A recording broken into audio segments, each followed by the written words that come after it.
dépenses, les revenus et les investissements voilà, qu'on a pu faire. Je laisse la parole à Laetitia qui va commencer avec l'alimentation. Donc là, tous les chiffres qu'on va vous donner, ils sont par mois et par personne. Donc bonjour à tous, là on va commencer avec l'alimentation. Donc c'est un poste de dépense assez élevé puisqu'on est à 197 € par mois. Sachant qu'en plus de juillet à octobre, on n'a pas acheté de légumes puisqu'on avait les légumes du potager. Donc c'est quand même un budget très très élevé.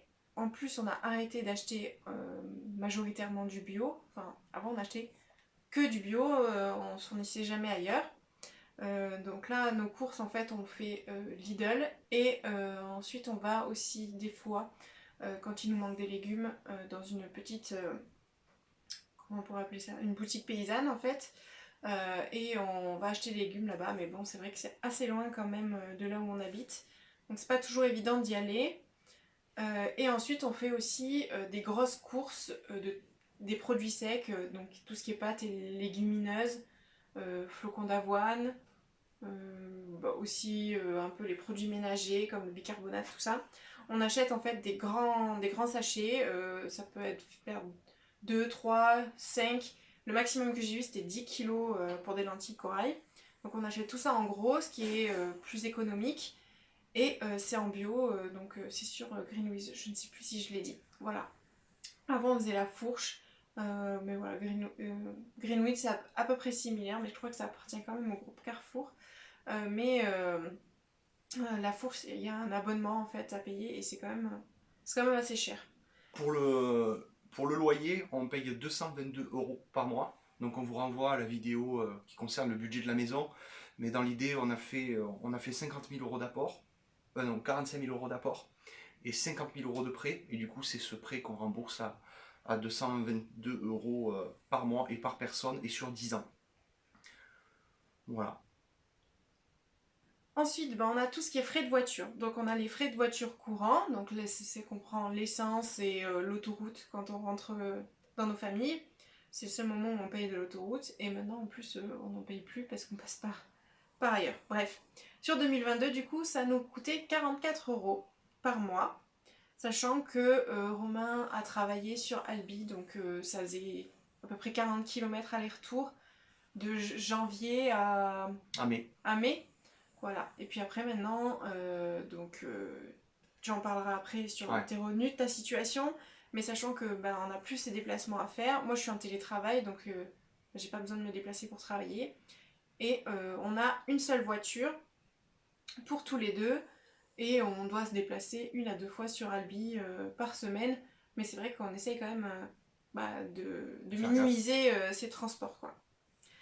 Voilà, donc ensuite on a les frais exceptionnels sur la voiture. Donc c'est tout ce qui est contrôle technique. Donc en 2022 on a passé le contrôle technique.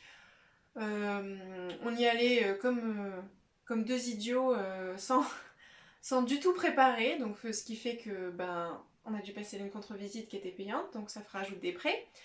Ensuite, on a aussi eu des réparations, donc on a refait le kit de distribution. On a eu un problème avec les disques de frein, donc ça c'était assez cher, dans les 300 € je crois. Et ensuite on a eu un problème avec le Niemann. Le Niemann, j'ai essayé de le réparer toute seule, puisque j'avais vu une vidéo, ça avait l'air très facile. Mais pas du tout. Nous on a eu plein de galères, c'est-à-dire que déjà j'ai acheté un Niemann qui ne correspondait pas. En fait c'était un Niemann 206 de la bonne période, sauf que j'avais pas pensé que en fait la 106 pouvait être en diesel aussi. Donc c'était un Niemann de diesel. Donc forcément ça ne marchait pas. Donc on allait dans une casse acheter un Niemann essence. Donc celui-là il a marché, mais pas parce que j'ai fait les réparations, puisqu'en fait quand on le mettait, il y avait un truc qui bloquait et ça voulait pas démarrer. Donc on l'a amené au garagiste et le garagiste a vraiment été une perle. En fait il nous a pris 50 €. 50 € pour nous mettre le Niemann. Parce que du coup j'avais tout enlevé, j'avais remis l'ancien, puisque la voiture ne voulait plus démarrer, donc on a fait venir une dépanneuse pour l'emmener jusqu'au garage. Et donc ensuite c'est lui qui a remis celui qu'on avait acheté, donc il n'a pas pu faire de bénéfice sur l'achat des pièces. Et 50 euros, c'est le prix d'une heure de travail. Voilà. Donc on sait même pas s'il a passé la valise ou quoi. Mais enfin, en gros, c'était un problème électronique. Voilà. Pourtant, la voiture, elle est de 99. Hein. Mais il y avait déjà de l'électronique dedans qui t'empêche de réparer toi-même. Voilà. Et il y avait un problème de silencieux d'échappement aussi qu'on a eu à un moment là, tu sais. Elle faisait du bruit là. C'est à l'autre garage à Villefranche. Ah oui, non, c'était pour Ouais, le ça contrôle aussi. technique, ça. C'était pour la contre-visite du contrôle technique. Et c'était pas un bruit, c'était qu'il y avait des vapeurs qui s'échappaient du pot d'échappement. Ah oui, ça passait pas la pollution, je crois. Ouais. C'est ça. Bon, voilà. Il y avait cet incident-là à rajouter en plus. Voilà. Donc avec tout ce qu'on vous a dit, bah, au final, l'avantage c'est que comme on n'a qu'une voiture pour tous les deux, les frais sont divisés par deux. Et donc on arrive à un total de 34,5 € par personne et par mois. Ce qui en fait est assez raisonnable vu toutes les galères qu'on a eues. Donc on se dit... Enfin, c'est bien d'avoir calculé tout ça parce que finalement on se dit, bon, bah ça fait pas si cher que ça pour réparer la voiture. Et sachant que, bon, dans l'idée aussi, on aimerait apprendre à faire un maximum de choses nous-mêmes aussi sur la voiture. Mais bon, je vous avoue que le Niman m'a un peu traumatisée parce que j'ai passé une journée et on a quand même dû l'emmener en réparation, quoi. Ensuite, pour ce qui est des assurances, donc on a à nous deux 25 € du coup d'assurance par mois. Ça comprend l'assurance habitation qui est à 14 € par mois et la voiture qui est à 36. Voilà, puis on divise par deux pour nous deux. La voiture, elle est parfaitement obligatoire. Ici, on n'a aucun transport en commun dans la vallée. Et du coup, il faut à tout prix avoir une voiture. On pourrait y aller en vélo. Enfin, on pourrait faire des déplacements en vélo, mais c'est beaucoup trop dangereux. Il n'y a pas du tout de bas-côté. Donc ça, c'est pas possible. En fait, quand on sort de chez nous, on est direct sur une départementale. Et les gens, ils roulent plus à 100 qu'à 80, quoi. Sachant qu'en plus, bah, la route n'est pas franchement large. C'est ça, il n'y a pas de bas-côté. On traverse 2 tunnels aussi pour aller chez nous. Donc voilà, il n'y a rien qui fait qu'on se sent en sécurité. Mais c'est vrai que c'est ralent parce qu'au final, le premier commerce, il est qu'à 12 km. Et en vélo, c'est largement faisable. Et moi, j'ai une assurance supplémentaire en plus, c'est pour la mutuelle. Voilà, j'ai une mutuelle à 30 € par mois. Pour ce qui est box, internet et téléphone, on est à 20 € par mois. On a chacun notre téléphone qui coûte 10 € par mois pour l'abonnement. Et la box est à 20 €, donc divisé par 2, ça nous fait 10. Voilà, par personne. Ensuite, dans les petits plaisirs qu'on a, bah, c'est Netflix. Donc on a un compte partagé en famille, donc ce qui revient à 3,3 € par mois. Ce qui est tout à fait raisonnable si ça nous permet d'économiser, de ne pas aller au cinéma, etc. Ça, c'est vraiment un truc, bah, pour l'instant, on n'est pas prêt à s'en passer, quoi. Tant qu'il y a Internet et l'électricité, on aura Netflix, quoi. Ensuite, en frais bancaires, on est à 4,75 € par mois. Donc c'est surtout la carte. Et on a déconné parce qu'on a réussi à se prendre des frais d'agio. Donc voilà. Ça augmente un petit peu.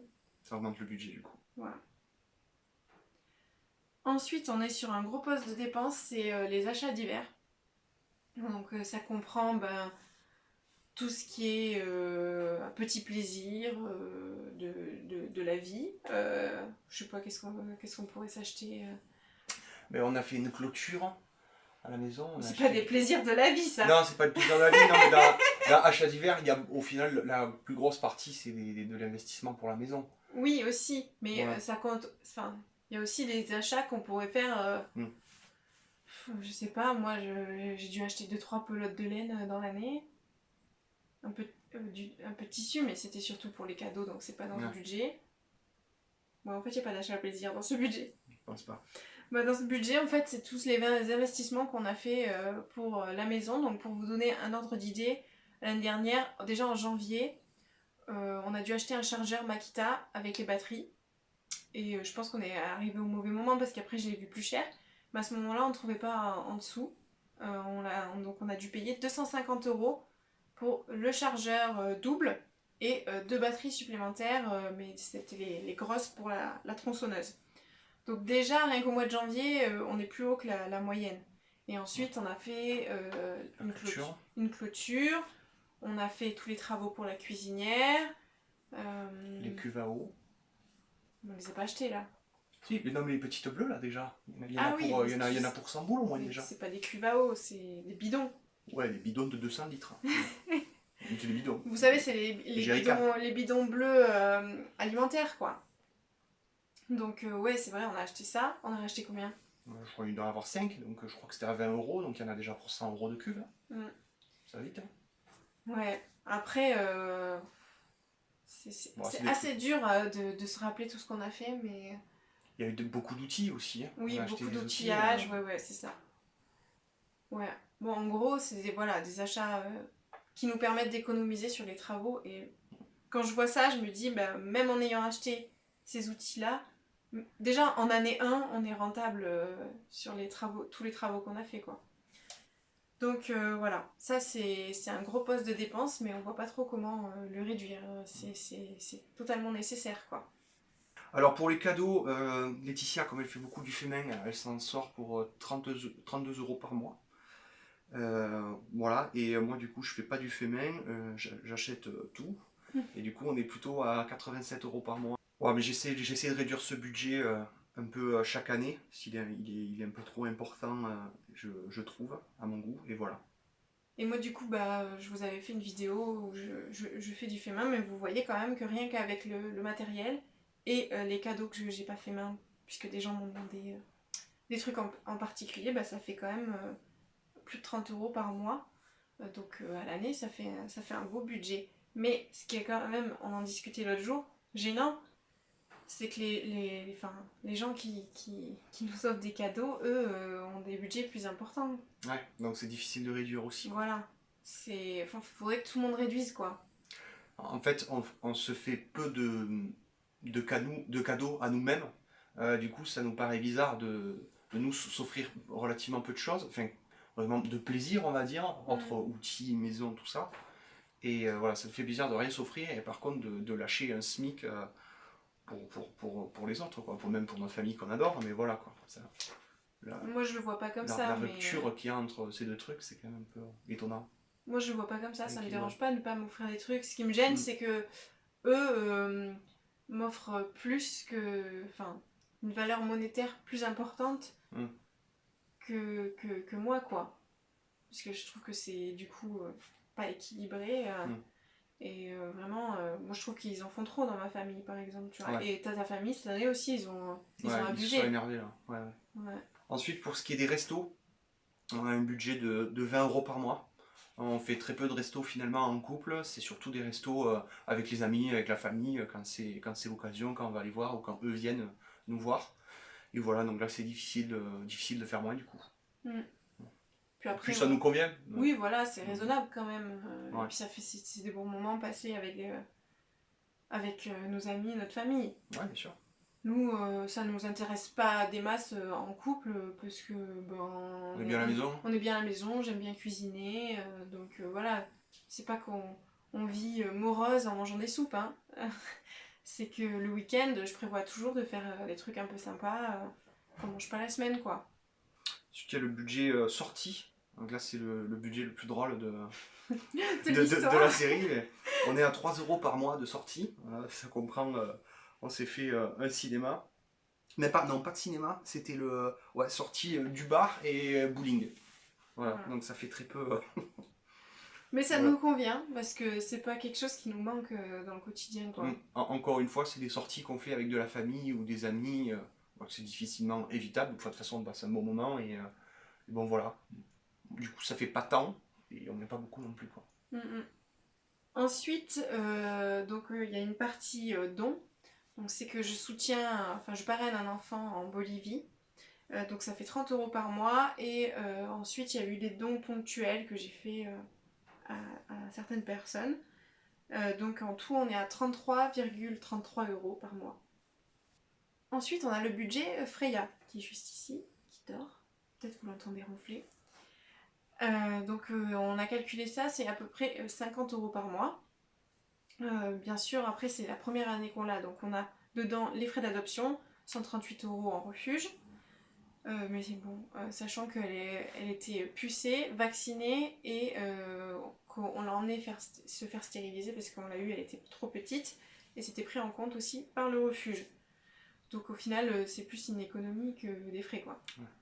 Ensuite, on a eu 170 € de frais d'éducation canine. Donc ça, c'est parce qu'elle a peur, elle a peur des gens. Donc on allait faire plusieurs fois des cours d'éducation pour avoir des pistes de travail. Et au final, bon, on va arrêter parce que l'éducatrice nous dit juste bah continuez ce que vous faites.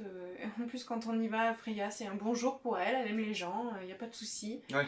Donc elle voit pas ce qu'elle nous fait des fois, les peurs paniques qu'elle a. Donc voilà, ça, pour l'instant, on s'en sort très bien. Donc on va continuer. Elle s'améliore petit à petit, c'est très lent, mais il y a de l'amélioration, donc bon, c'est ce qui compte. Et ensuite, on a compté aussi quelque chose qui n'a rien à voir avec Freya, mais on a passé la formation chien catégorisé. Donc c'était 110 € pour le couple.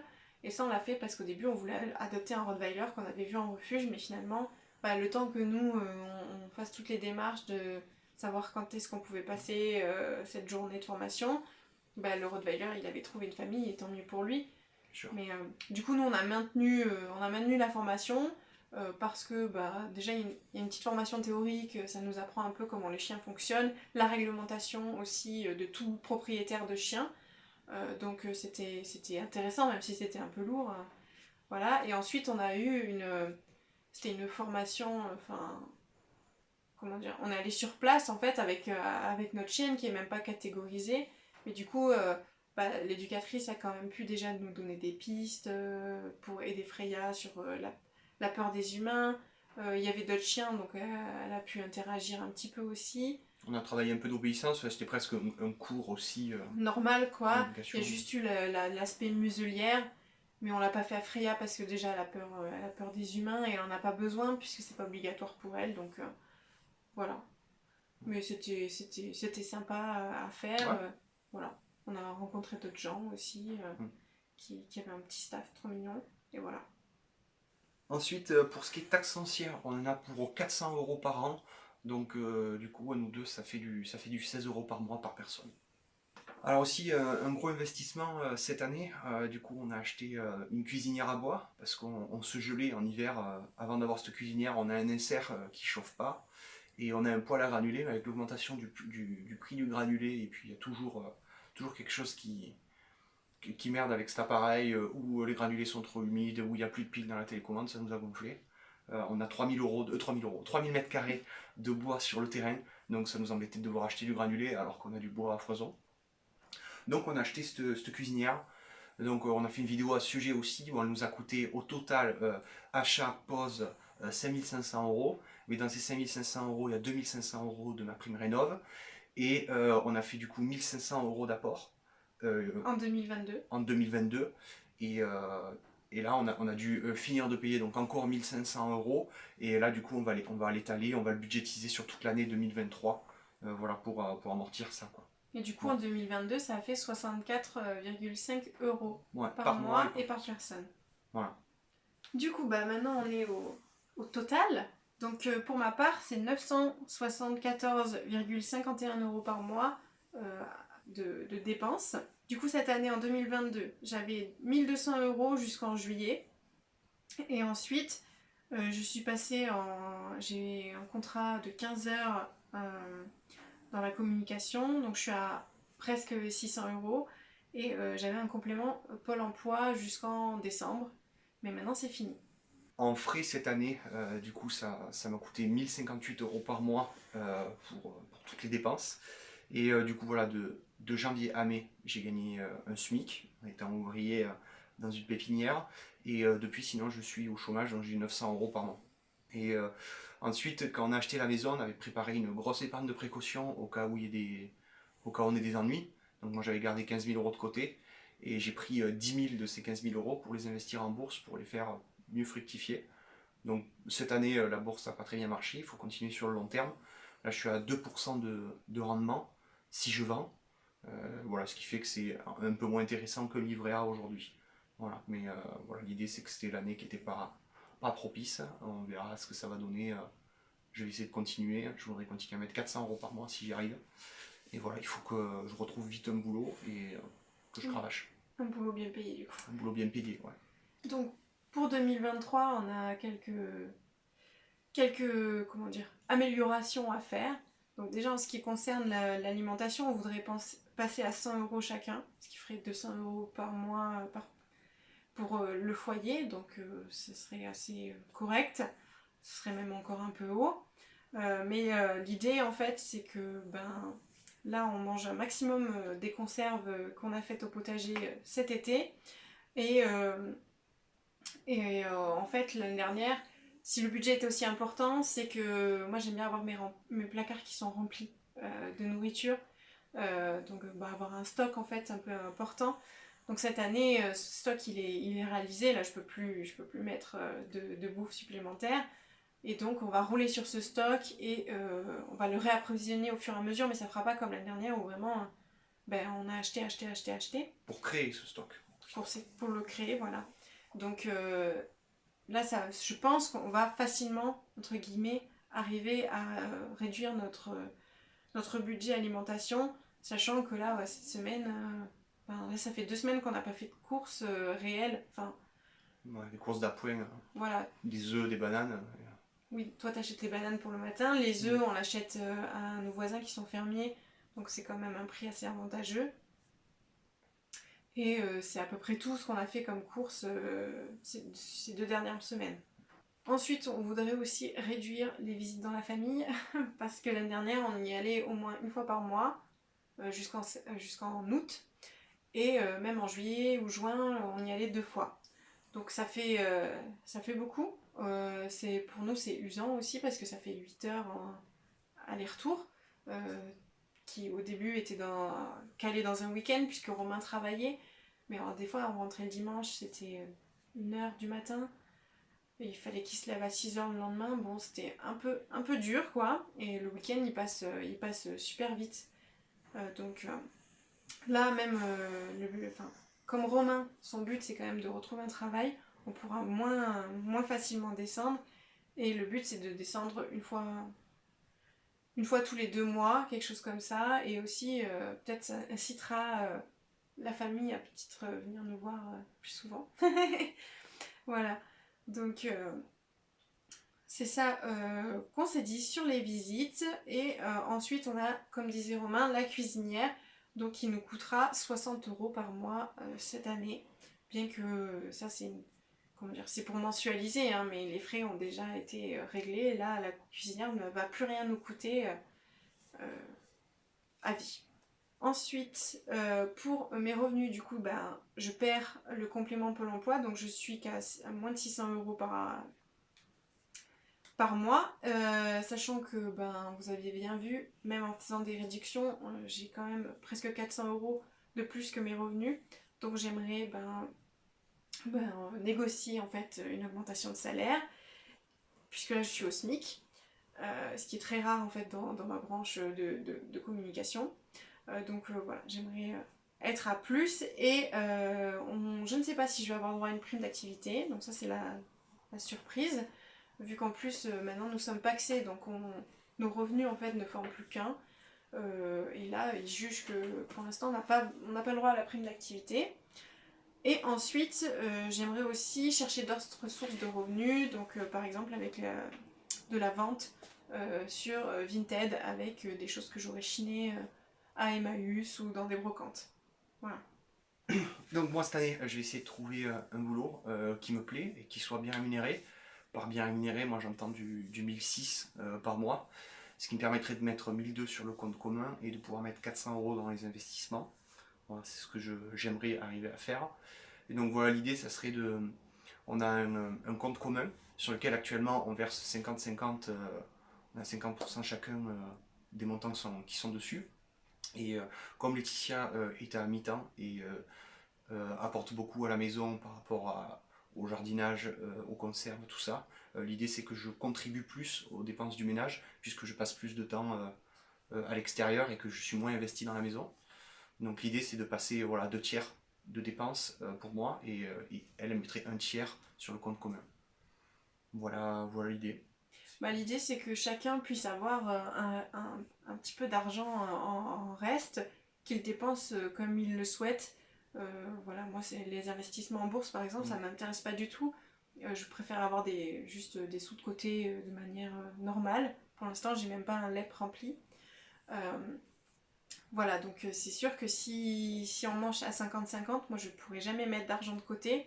Et un jour, si on se sépare, bah, tout le travail que j'ai fait dans la maison, il est invisible, il n'est pas rémunéré.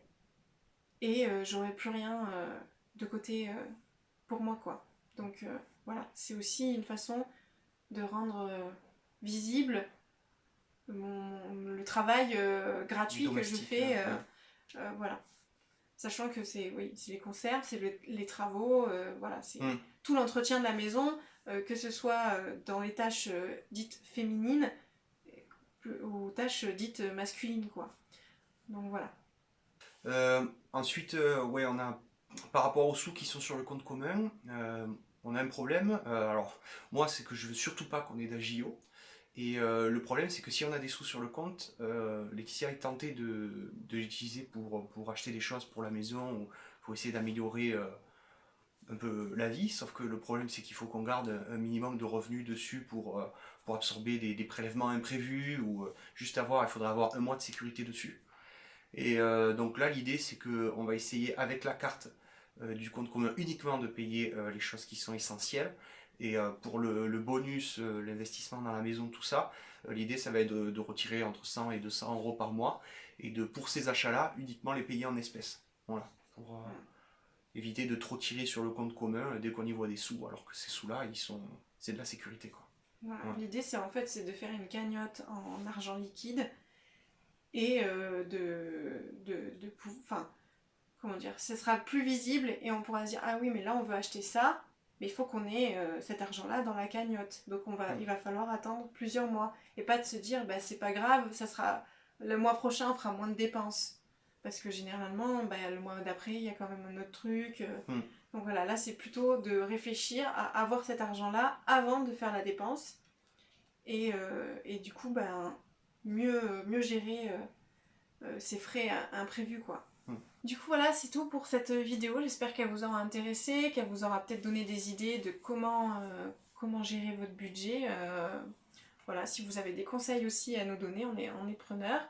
Voilà, j'espère que vous ne serez pas senti offensé par ce qu'on a dit, puisque des fois l'argent c'est un sujet un petit peu sensible.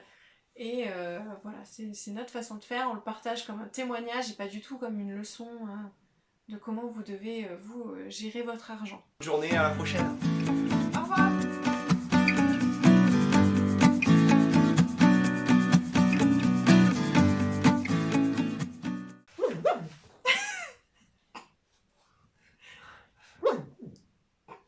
On va attendre la vidéo, ce sera rigolo. Bon, bonjour à tous, aujourd'hui on va vous présenter le budget de 2022. Je te laisse commencer avec l'alimentation. Peut-être on attend que la Chine arrête d'aboyer, non? Non. Mais alors ma pupuce!